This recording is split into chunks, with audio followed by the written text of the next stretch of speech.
Hey RTV, I'm going to show you today how to properly import your images onto the TriCaster and also do the green screening effect. But first, let's start off with importing images. So if you go to the Opens tab on the front page of the TriCaster, you'll see that you have a list of shows. You're going to click on the show that you want. I'm going to use the demo one for now.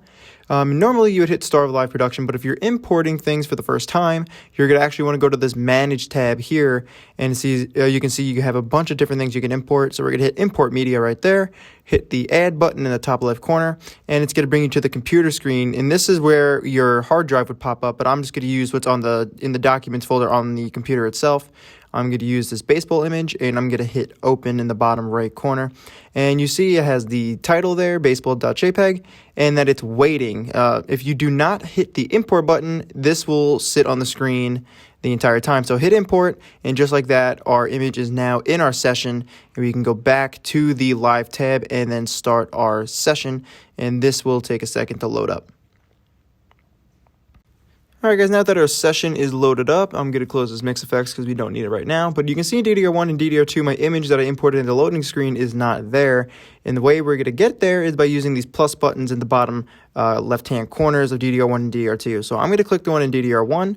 And it's going to bring up this screen here on the left-hand side. You can see we have the stills window and the session that we're using, which is demo. So I'm going to click on that. And there's the baseball image that I used in the loading screen. I'm going to click on it and hit OK. And there it is right there in DDR1. And you can do the same thing for DDR2, but if you want to make it a little bit easier on yourself, you can just copy and paste it from DDR1 to DDR2. And there it is right there, and this is how you should be importing your images so you don't have to require your hard drive every time you come into class. This is going to save it on the session every single time you load it up. So if you're going to import your images to TriCaster, this is the way you should be doing it. Alright, now that we successfully imported our images, I'm going to show you how to do the green screen effect on the TriCaster. To set this up, we're going to use camera 3 for this demonstration, but you can use any camera you want. So I'll put 3 on program. We're going to go to this little gear icon next to the label in the top left-hand corner. I'm going to click that, and you're going to see all these settings that you can change on camera 3. But I'm going to use this live matte tab right here for the green screen. You're going to use this little eyedropper tool. You're going to click and drag to the color that you want to key. And just like that, you can see that it keyed out that green behind that little chair. And now we are ready to put something behind on the green screen. And I'm going to show you how to set this up. We're going to be using the MEs right here at the bottom. You have MEs 1 through 8. I'm going to be using ME2 for this demonstration, but there are a few things you have to do first in order for this to work properly. So I'm going to hit ME2 in preview, and I'm going to be clicking on the ME bus options, but you're going to see that it actually isn't going to change anything. That's because we have to set the virtual input delegate to ME2 as well. So you can do that by clicking on ME2 here, or you can use this follow preview option, which anytime you put any ME in preview, it will change the delegate for you, so you don't have to worry about changing something you don't want to change. So I'm going to use ME2. I'm going to put that there, and I'm also going to punch it up on program in just a second.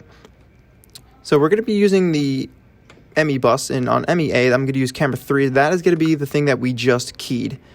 So camera 3, I just keyed. So I put that in A, and the thing that I want to key under it, I'm going to put in B. So that is going to be DDR1. So you can see right there, I put the DDR1 still behind our keyed camera 3.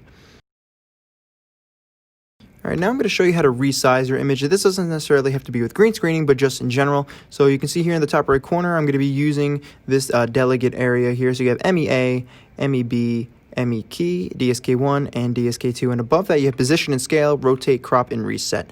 So I want to resize my background image in my green screen, so I'm going to click on MEB because that's where my DDR1 is positioned, and I'm going to reset it. That just resets the entire image to back to what it normally is, and I'm going to click on position and scale if I want to scale it and position it. So I'm going to do that by using the joystick, by twisting it and moving it around to see exactly where I want to position it. This doesn't necessarily just have to do with green screening, just with resizing things in general. Okay, now I'm going to show you how to add another layer on the green screen effect. We're going to use our overlay bus right here, and you're going to want to use something other than what your background is set to. So in this case, I'm going to use DDR2. So I'm going to click DDR2 on the overlay bus, and I'm going to try to key it, but you're going to notice that it actually isn't going to do anything, and that's because we have to set it on our screen to make sure that that key button is being delegated. So you can see right here over by the T-bar area that it's lit up light blue and zoom is checked off. That is going to change our transition between A and B bus on our mix effects, but we want to change that to be able to use our keyer. So what I'm going to do is I'm going to go over here and click on key 1. You can see it lights up blue, and the T-bar is no longer lit up. That is what we are looking for right here. So if I go back, I'm going to click on zoom. That is going to be changing A and B.